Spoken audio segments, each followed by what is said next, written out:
All right, part 3 on this series in Dementia Awareness Month here. What can we do about it?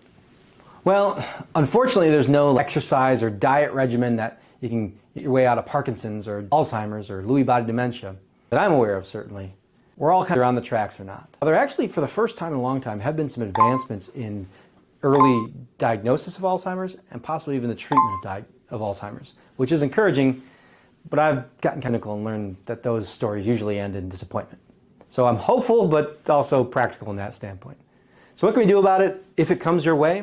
Well, there's a few things. One, you get the proper estate planning in place, of course. Before you get the diagnosis, you can have long-term care insurance.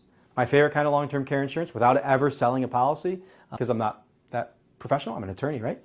Is a whole life insurance policy with a long-term care rider on it, with limited payment of premiums, meaning you stop paying premiums when you're 65, for example.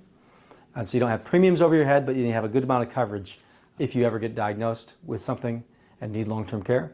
And if you don't, like everybody hopes, you have a nice death benefit for your kids or spouse, whatever it might be. And if that fails, if you can't qualify, you waited too long, then you have trust planning from an estate planning attorney like me. That's where I step in and can help protect assets from flying out the window just because you got the diagnosis that Medicare is not designed to cover. So those are two kind of resources: long-term care insurance, estate planning.